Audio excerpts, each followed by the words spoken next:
Olá, vamos voltar para a nossa aula. A gente já estava trabalhando mesmo o tema, então eu vou direto para a jurisprudência, tá? A gente está no artigo 24, competência legislativa concorrente entre União, Estados e Distrito Federal. Vamos para a tela, porque a gente tinha visto esta jurisprudência aqui, ó. Deixa eu voltar aqui para você, só um instante.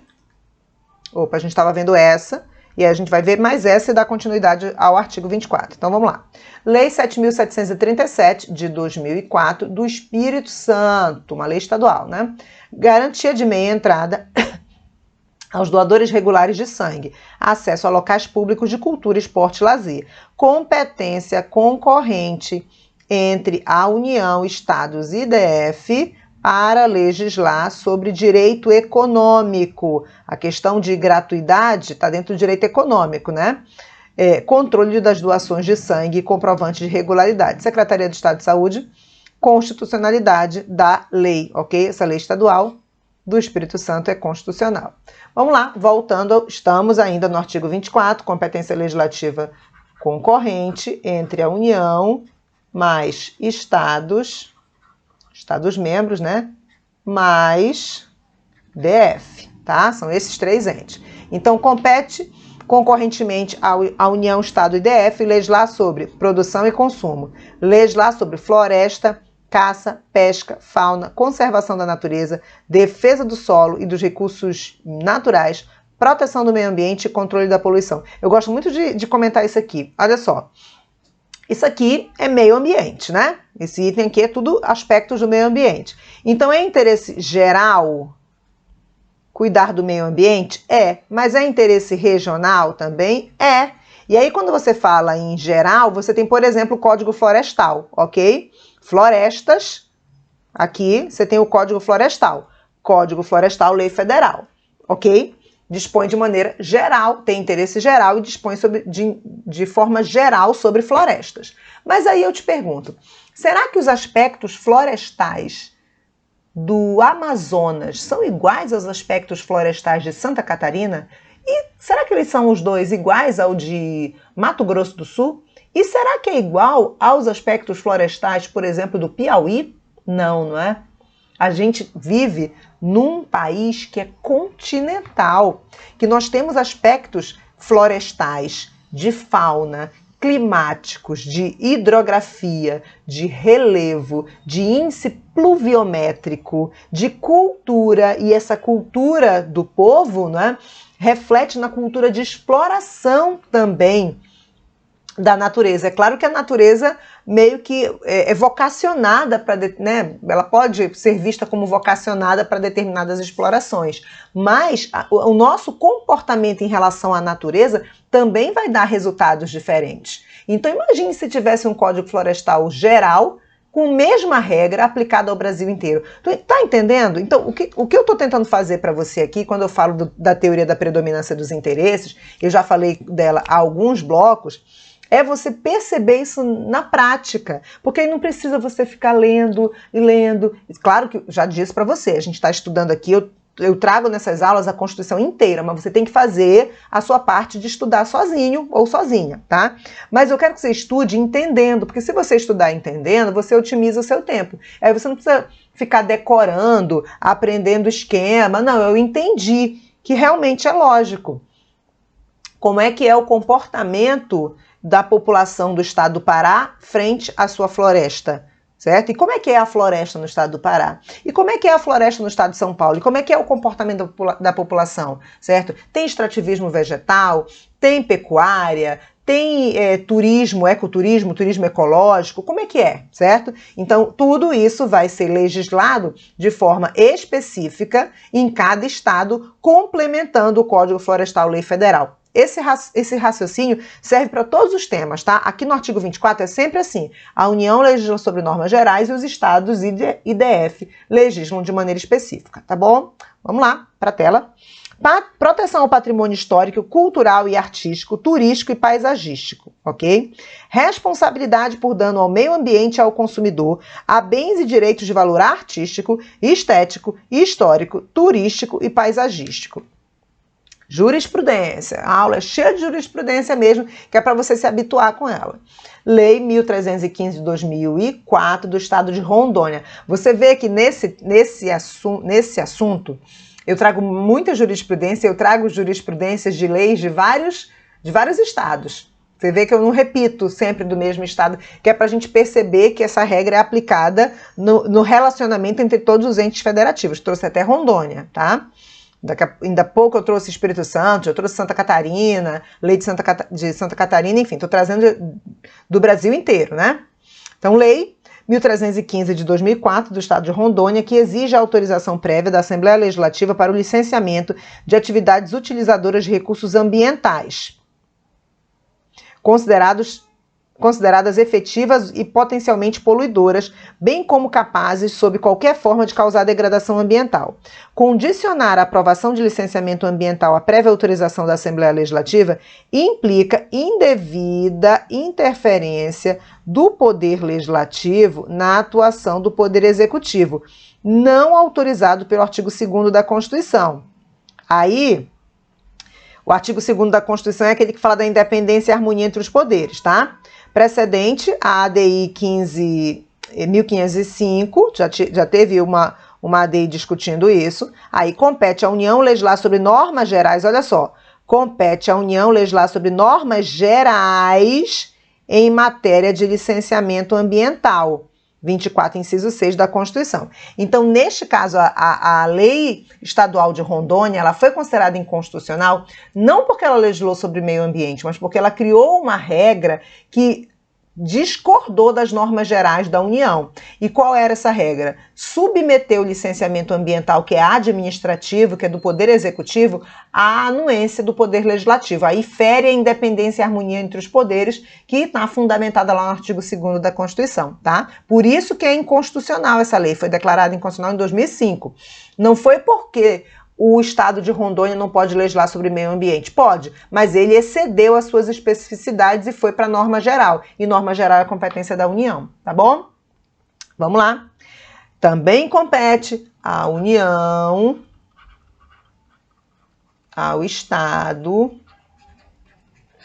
ao DF, legislar concorrentemente sobre educação, cultura, ensino, desporto, ciência, tecnologia, pesquisa, desenvolvimento e inovação, criação, funcionamento e processo dos juizados de pequenas causas, que a gente já nem usa mais esse termo, hoje a gente usa juizados especiais, cíveis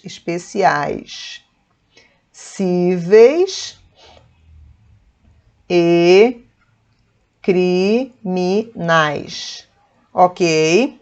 Então, a gente não usa mais a expressão juizado de pequenas causas, foi um equívoco do Constituinte, ele deixou aí, certo? Essa expressão. Em outros pontos, a gente usa o termo juizado especial, tá? Legislar sobre procedimentos em matéria processual. Olha só, procedimentos em matéria processual é diferente de direito processual. Direito processual é competência legislativa privativa da União. Privativa da União. Procedimentos em matéria processual, você está vendo aqui, é competência concorrente entre União, Estado e DF, ok? E no último aqui, Previdência Social, Proteção e Defesa à Saúde. A gente já falou que Previdência Social é diferente de Seguridade Social. Seguridade Social, a competência é privativa da União. Previdência Social, a competência é concorrente entre a União, Estado e Distrito Federal, tá bom?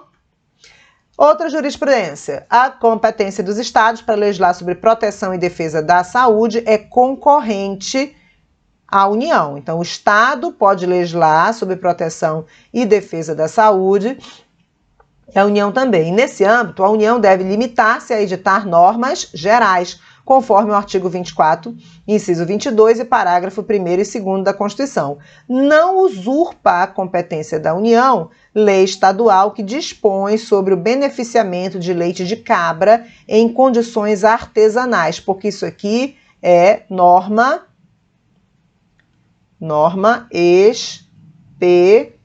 específica. Ok? Tá bom? Vamos lá.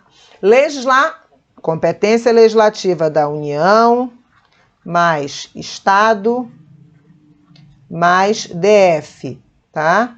Legislar sobre assistência jurídica e defensoria pública. Então, olha só, a União vai legislar sobre a defensoria pública da União, a DPU, mais a defensoria pública do território, ok?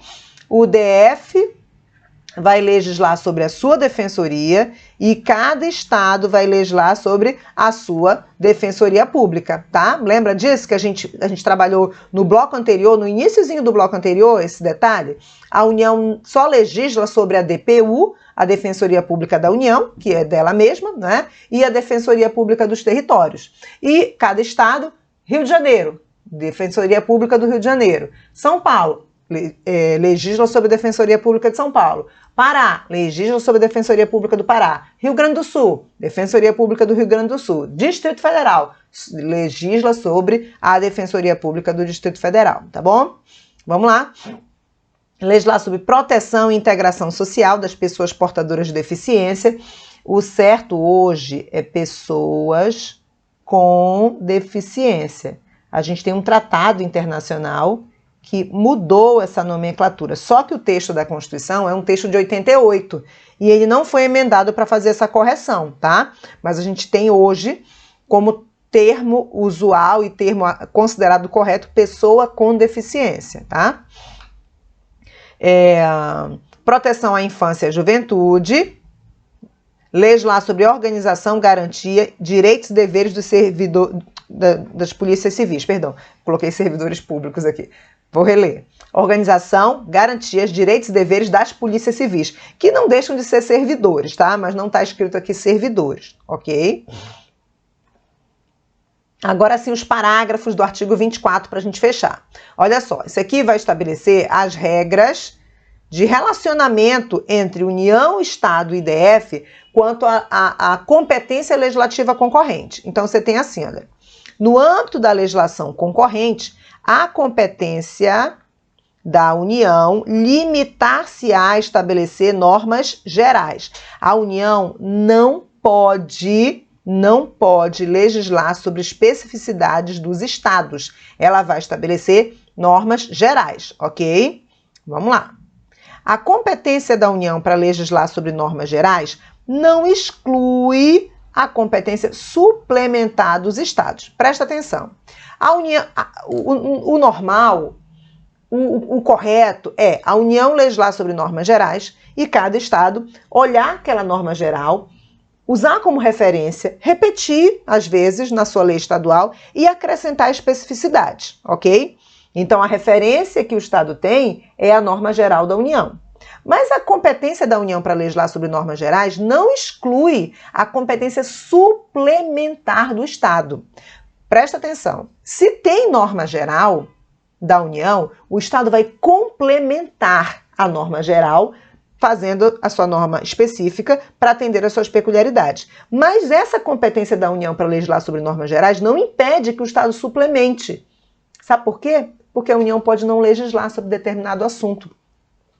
Quando ela não legisla sobre determinado assunto que é competência legislativa concorrente, isso não impede os estados de legislarem sobre aquele assunto. Mas quando não tem um modelo a seguir, o Estado sozinho vai ter que fazer as suas normas gerais.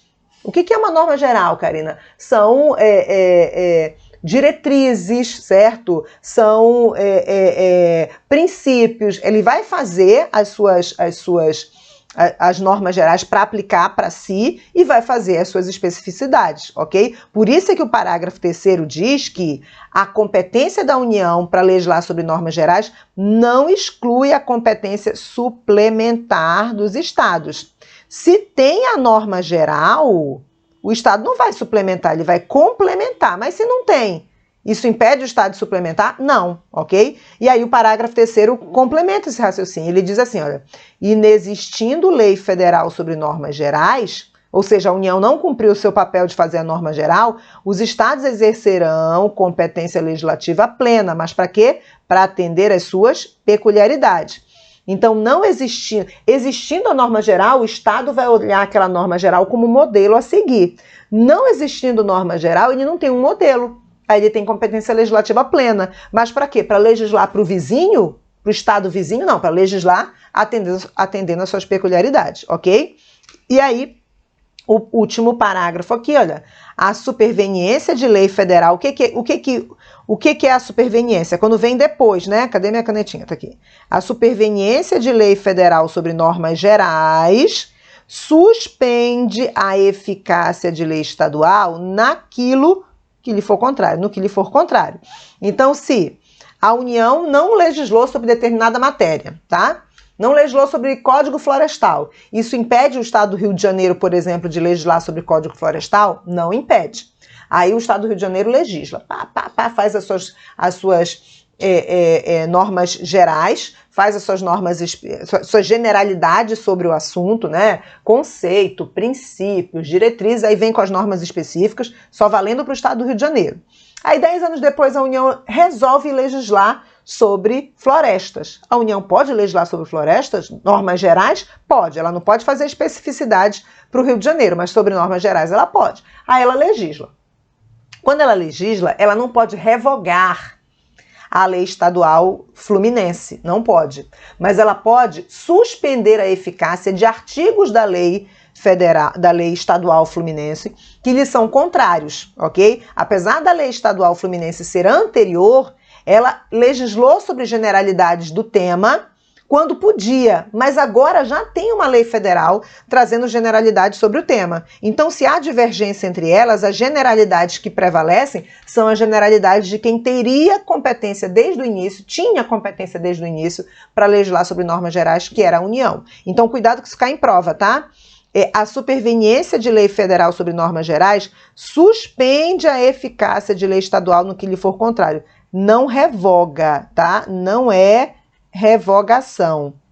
É suspensão da eficácia. Digamos assim, o artigo da lei estadual que contraria a lei federal superveniente, ele continua existindo, tá lá, ele continua, ele não foi revogado. Porque ele só poderia ser revogado por uma outra lei estadual. Mas ele não pode gerar efeitos. Ele existe, mas ele não gera efeito nenhum, tá bom?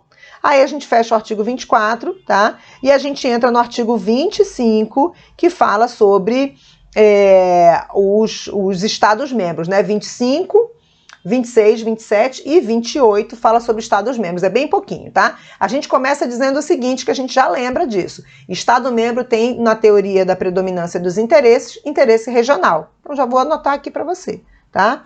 Estado-membro tem interesse regional, ok?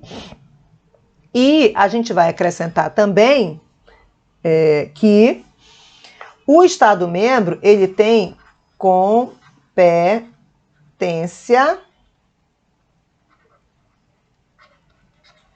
residual.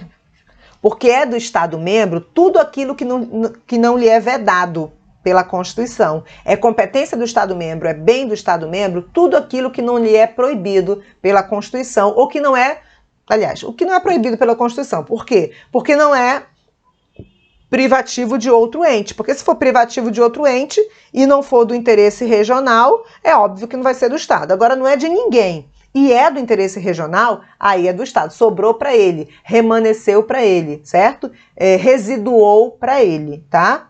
Então, a gente vai usar essas duas informações aqui, tá? Interesse regional, tá? Regional, interesse, né? Que é o interesse regional, e competência residual. Então, vamos lá. Artigo 25. Os estados organizam-se e regem-se pelas constituições e leis que adotarem, observados os princípios desta Constituição, ok? Termo genérico aqui no caput. Aí, parágrafo 1º. São reservadas aos estados as competências que não lhes sejam vedadas por esta Constituição. Está aqui a Constituição falando da competência residual do Estado. Está aqui, no parágrafo 1º. É do Estado tudo aquilo que não é proibido a ele. é do interesse regional e não é proibido a ele, é dele, tá bom? Vou colocar exemplo já já. Cabe aos estados explorar diretamente ou mediante concessão os serviços locais de gás canalizado, ok? Tem estado que é gás de rua e tem estado que é gás de botijão de gás, ok? Mas serviço local de gás canalizado, quem explora direta ou indiretamente, mediante concessão, é o Estado. Na forma da lei, vedada a edição de medida provisória para sua regulamentação, tá? Deixa eu colocar um exemplo aqui dessa natureza residual do Estado para a gente passar para o próximo slide. Vamos colocar um exemplo, tá? Vou colocar uma natureza residual aqui quanto a bens, tá? A gente vai ver que é bem do Estado tudo aquilo que não é bem de ninguém, certo? Inclusive os conflitos de reforma agrária que a gente tem no Brasil, eles são conflitos em cima de terra, a maioria deles em cima de terras que são do Estado, entendeu? Por quê? Porque as da União, a União toma conta, a União organiza, a União, enfim. O do particular, o particular toma conta, certo? Aí você tem, por exemplo, salvo, claro, a gente tem os conflitos agrários com terras indígenas. Aí é diferente, tá? Porque aí não é uma questão agrária, é uma questão indígena antes de ser agrário. Mas a gente tem em muitos estados terras que não são nem da União, não são do município, não são de particular. Aí tá lá, não é de ninguém. Não é que não seja de ninguém, é do Estado. Aí o Estado tem que ir, ele tem que fazer o mapeamento, ele tem que colonizar, entendeu? Registrar, ocupar. Aí ele não faz, e quando eu digo ele não faz, há anos ele não faz. Na verdade, essas terras já estão ocupadas, e elas, ocupadas clandestinamente, são objeto de briga entre grileiros, garimpeiros, né?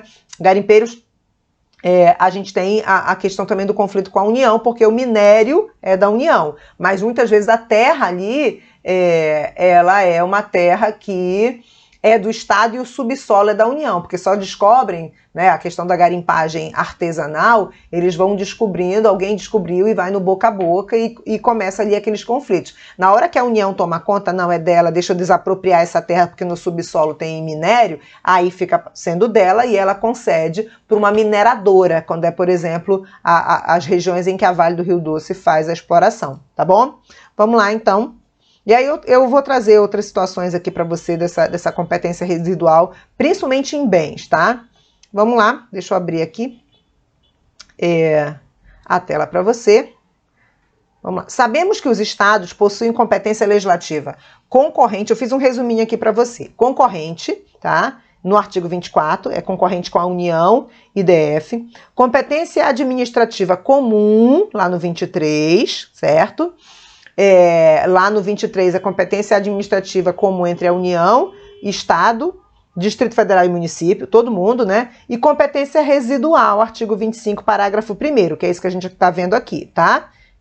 Entretanto, o artigo 25, parágrafo 2º, estabelece uma competência específica. Então, o Estado tem uma competência específica aqui, tá? Tanto a administrativa quanto legislativa, no caso de serviços locais de gás canalizado. Então, aqui, essa competência do parágrafo 2º nem é concorrente, nem é comum e nem é residual. É específica, tá? E aqui é explorar, mas também legislar, tá? Aí eu trago para você a Lei da Política de Energética, a Lei da Política Nacional Energética, né? Pedacinho aqui da lei. O artigo 6º. Para fins desta lei, é a Lei 9478 de 97, para os fins desta lei, de sua regulamentação, ficam estabelecidas as seguintes definições. Aí eu trago o inciso 22, distribuição de gás canalizado, serviços locais de comercialização de gás canalizado junto aos usuários finais, explorados com exclusividade pelos estados, diretamente ou mediante concessão, nos termos do parágrafo 2º do artigo 25 da Constituição Federal. Lembrando que Minas e Energia, certo, é tema da União, é bem da União, Minas e Energia, mas a lei da Política Nacional Energética, da Política Energética Nacional, né, ela estabelece que distribuição de serviço local de gás canalizado é competência do Estado membro, específica do Estado membro, tá bom? Os estados poderão, isso é o parágrafo 3º do artigo 25, tá? Voltamos para o artigo 25.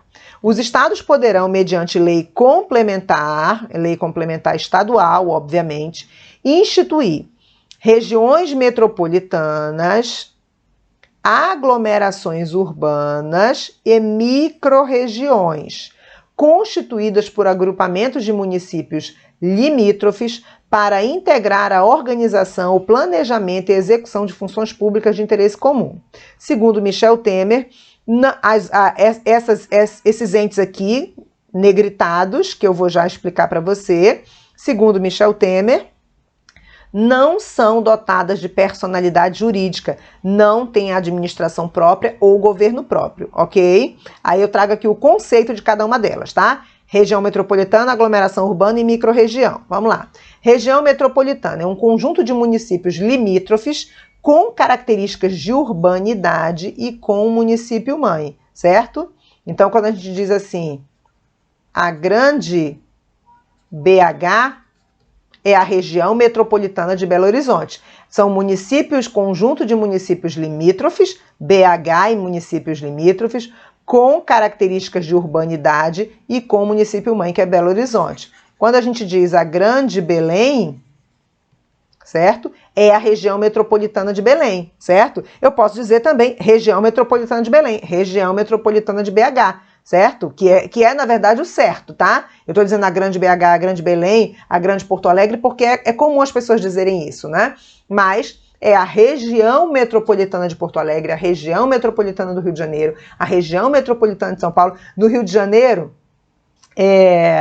os jornalistas dizem assim, o Grande Rio. Não, não é o Grande Rio, gente. É o região metropolitana, não. É a Grande Rio. É a região metropolitana. Só que no Rio de Janeiro, a gente não diz... A gente não, eu digo a Grande Rio. Mas os jornalistas não dizem a Grande Rio para não confundir com a escola de samba, a Grande Rio. Mas é a Grande Rio, sim, porque é a grande região metropolitana, a região metropolitana, tá? Então, o que é região metropolitana? Conjunto de municípios limítrofes com características de urbanidade com município-mãe. E quando eu digo a Grande Rio, ou a região metropolitana do Rio de Janeiro, não é uma invenção do jornalista, não é uma invenção da população. Isso tem lei complementar estadual do Estado do Rio de Janeiro, dizendo quais os municípios compõem a região metropolitana do Rio de Janeiro. Sabe por quê? Porque na hora que for aprovado um projeto de lei para mobilidade urbana, um projeto de lei de segurança pública, um projeto de lei de atendimento à população em condição de vulnerabilidade para a região metropolitana, tem que incluir todos os municípios da região metropolitana. Entendeu a importância de definir qual é a região metropolitana? Porque na hora que vai colocar um projeto de mobilidade urbana, tem que pegar todos os municípios, certo? Atender a esses municípios. Segurança pública tem que atender a todos esses municípios da região metropolitana, ok? Tem lei complementar. Toda a região metropolitana de qualquer estado é porque tem lei complementar estadual dizendo qual é a região metropolitana. Município, a capital, que é o município-mãe, e mais municípios A, B, C, D e E, ok? Vamos lá para a tela. Aglomeração urbana. Conjunto de municípios limítrofes com características de urbanidade e sem município-mãe, sem a capital. O município-mãe, gente, seria a capital, tá? Sem município-mãe. Aí eu vou colocar, por exemplo, Triângulo Mineiro, certo? O ABC Paulista, que é ABCD, já é um abecedário inteiro. Triângulo Mineiro, ABC Paulista, é o quê? A gente está falando de aglomeração urbana. Municípios limítrofes com características de urbanidade sem município-mãe, ok? Sem a capital. E, por último aqui, microrregião. É um conjunto de municípios limítrofes sem características de urbanidade, sem município-mãe. Aqui são municípios... Eu vou lembrar aqui, vou colocar um exemplo do meu estado de origem, né? Eu sou do estado do Pará, eu moro no Rio de Janeiro, mas sou do estado do Pará, que a gente tem regiões, por exemplo, Baixo Tocantins, que são municípios não que não tenha, que esses municípios não tenham zona urbana, eles têm zona urbana, mas não são grandes municípios, metrópoles, certo? Não é a capital, não é município próximo da capital. Então, por exemplo, Baixo Tocantins são municípios onde tem uma zona rural significativa, são municípios que têm sim área urbana, mas eles ficam ribeirinhos ali próximos ao Tapajós, certo? Aliás, ao Tocantins, tá? Existe o Rio Tapajós também. Então, o Baixo Tocantins, certo? Região do Salgado, tá? Região, por exemplo, das ilhas, certo?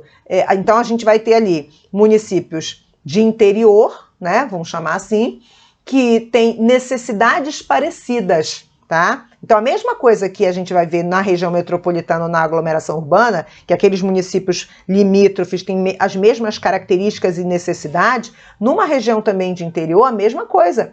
O Estado criou por lei complementar uma micro-região, o nome aqui é micro-região, tá? Então, olha, sem características de urbanidade, são municípios mais interioranos mesmo e sem a capital, tá?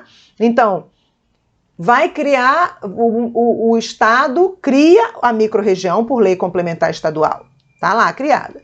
Aí o Estado, ele tem a intenção de construir um hospital regional naquela região. Então ele vai considerar a micro-região. Quantos municípios são? São 8 municípios naquela micro-região. Qual é a população desses 8 municípios? X milhões de pessoas, X mil pessoas. E quais são as demandas? Tem demanda da saúde assim, assim, assado, certo? Então, aquele hospital vai ter o mínimo tanto de leitos para atender aquela demanda e vai ter as especialidades médicas daquela área. Aí eu vou colocar um exemplo. Por que eu usei o estado do Pará, micro-região? Para colocar um exemplo muito peculiar que não é só do estado do Pará, é de muitos estados brasileiros, especialmente os estados da Amazônia, que tem o transporte fluvial como uma característica. Lá, o ribeirinho, ele às vezes faz o próprio barco dele e ele compra o motor do barco, tá? E usa, tá? Para transportar sua família ali pela região. E acontece, hoje bem menos, mas já aconteceu muito, o escalpelamento das meninas, das crianças. Crianças no barco, o motor sem cobertura, sem proteção, a menina com cabelo comprido engata o cabelo no motor e aí o motor puxa o rosto, certo? Assim, um negócio assim bizarro. Um acidente terrível que pode ser solucionado com a cobertura daquele motor. No estado do Pará, há muitos anos, existia um projeto, o Detran de lá atuava, porque o estado determinava, distribuindo uma proteção para o motor e colocando lacre na proteção do motor, tipo aquele lacre de placa de trânsito, por isso que o Detran atuava. Aquele lacre, colocava o lacre que era para obrigar o ribeirinho lá que tinha o seu barco a não ficar sem o lacre. Tem que consertar o motor. Conserta, tira o lacre para consertar, mas vai lá num posto do Detran, compra o lacre, coloca o lacre, não sei se era de graça, enfim, mas ele poderia ser multado se ele não tivesse o lacre daquele motor. Entendeu o raciocínio? Para quê? Porque aquilo ali era uma peculiaridade do local. E por conta dessa política pública específica para aquelas micro-regiões, a gente teve uma diminuição. Em algumas regiões ficou zerada a estatística desse acidente. E por que eu também estou falando disso? Os hospitais regionais de lá tinham cirurgião plástico. Aí eu digo, meu Deus, cirurgião plástico para quê? Para recompor com cirurgias plásticas os rostos, o couro cabeludo dessas meninas que sofriam com escalpelamento. Não é para colocar um silicone, entendeu? É para atender a peculiaridade daquela região. Entendeu a importância? Então, a gente fecha estourando o tempo de novo, tá? Deixa eu voltar aqui para a tela. A gente parou no parágrafo 3º, tá? A gente já viu região metropolitana, aglomeração urbana e micro-região, tá bom? Aí tem uma jurisprudênciazinha aqui, mas a gente vê no próximo bloco, tá bom? Tchau, tchau.